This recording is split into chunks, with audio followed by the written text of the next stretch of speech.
Ustadz bagaimana? Saya udah duga nih pertanyaan ini nongol nih, akhirnya nongol juga Bu.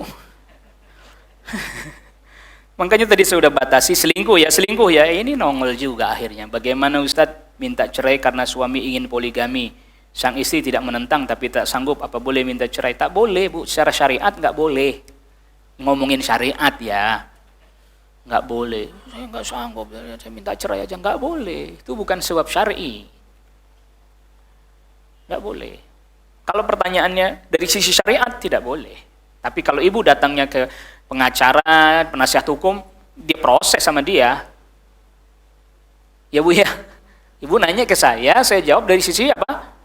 Syariat. Ibu datang ke penasihat hukum segala macam diproses sama dia. Ya udah Bu, saya bikinin surat gugatannya gitu.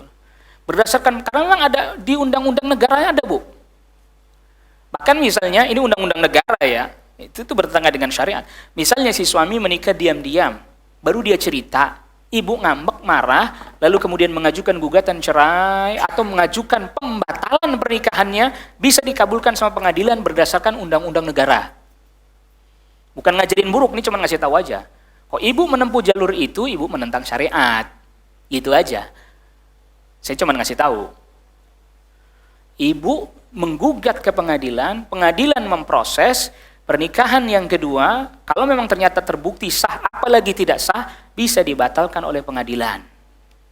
Menurut perundang-undangan negara. Begitu. Iya. Udah saya pelajari itu. Nomor berapa gitu, saya nggak hafal, karena memang nggak tugasnya ngapalin pasal-pasal begitu. Tapi secara syar'i tidak boleh. Beda begini. Suami ibu poligami, lalu kemudian dengan sebab itu dia tidak nafkahi, dia nggak datang-datang, tidak menggilir ibu gugat karena dia tidak menafkahi dan tidak menggilir. Boleh itu, bukan karena poligaminya.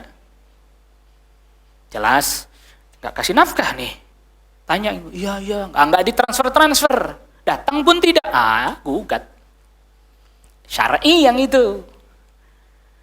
Tapi baru cerita mau poligami udah digugat, waduh kasihan sekali itu orang. Baru cerita-cerita udah digugat duluan dia.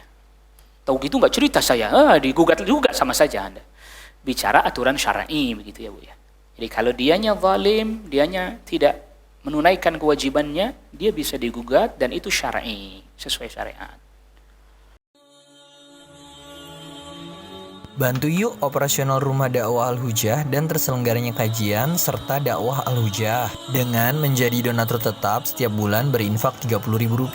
Dengan infaknya setiap bulan Rp30.000, insya Allah akan membantu dakwah Al-Hujah dan jadikan ini amalan yang istiqomah yang dilakukan terus-menerus atau kontinu. Allah mencintai amalan yang istiqomah walaupun sedikit. Terus istiqomah setiap bulan, jangan berhenti, karena Allah mencintai hambanya yang istiqomah, dan insya Allah ini akan menjadi amal soleh jariah dengan menyebarnya ilmu yang bermanfaat. Yuk salurkan amalan istiqomahnya setiap tanggal 3 setiap bulannya melalui